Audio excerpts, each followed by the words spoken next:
All the information shared in this video is available on the public platform. Nothing is discussed here which may breach the confidentiality of our armed forces.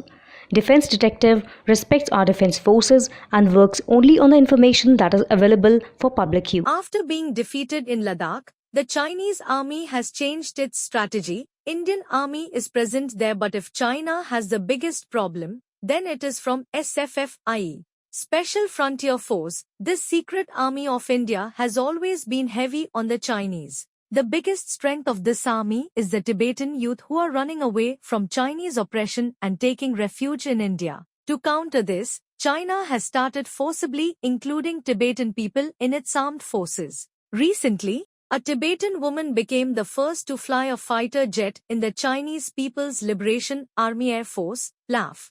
China Daily, the largest English portal in China, reported that Kelsang Pedron, born in Lokha city in the Xinjiang region, has become the first Tibetan woman to fly a combat jet.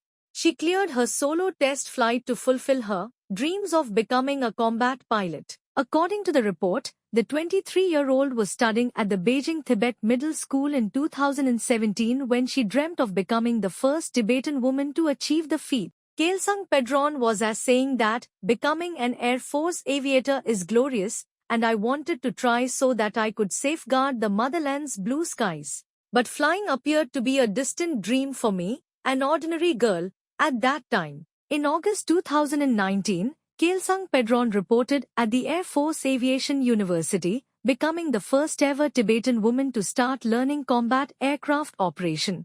The report claims that male Tibetan aviators have been part of the Chinese armed forces since the mid-1970s. China has made it compulsory for every Tibetan family to send one member to the military. The move has come amidst rising tensions with India along the line of actual control, lack. India is home to thousands of Tibetan refugees and the Tibetan government in exile. The Buddhist spiritual leader, the Dalai Lama, who fled Tibet, also resides in India.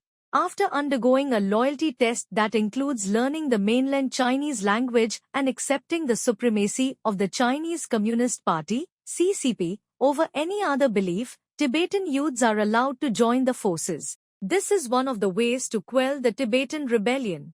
Tibet was Communist China's first conquest. Beijing now has its sights set on Taiwan, seeing the self-governing island as the most important piece of territory to be brought into Beijing's embrace. After the relations between India and China plummeted, the Indian intelligence community noted the uptick in the recruitment of Tibetans in China's armed forces seeking to strengthen its position along the border marked with harsh climatic conditions. Government officials were quoted as saying that the Chinese army has started this project to induct one member each from the loyal families of Tibetans who would be deployed permanently at the LAC with India. When names of 38 Chinese soldiers purportedly killed in the 2020 Galwan clash circulated on X, formerly called Twitter, 8 names indicated the slain soldiers were from Tibet, and their names tallied more or less with Tibetan names transliterated in Pennine, Lakpa, Zaring, Kalsang, etc. Even as it cannot be independently confirmed, it gives a peek in the future. Apart from this, the Tibetan youths bring greater acceptance of the Chinese rule among the local population in the Tibet Autonomous Region, TAR. The PLA has been actively scouting for Hindi-speaking Tibetans and Nepalis from TAR to help both in interpretation and intelligence gathering along the LAC. The Tibet Military District, which comes under the PLA's Western Theatre Command and controls the lower half of the LAC, such as areas bordering India's northeastern states of Sikkim, Arunachal Pradesh, and Uttarakhand, has been carrying out recruitment drives in universities in search of Hindi graduates.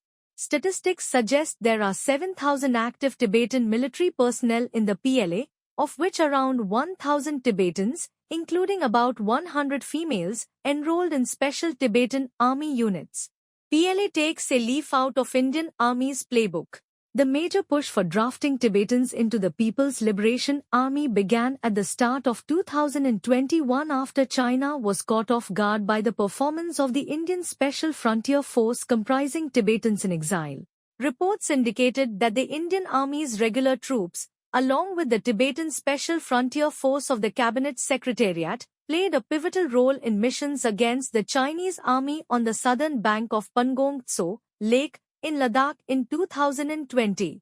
They physically occupied the Mokpari, Black Top, and other heights in response to Chinese aggression along the lake.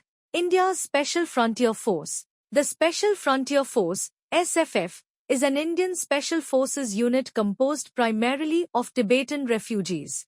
It was established after the Sino-Indian War of 1962 with the primary objective of conducting covert operations behind Chinese lines in case of another conflict with China.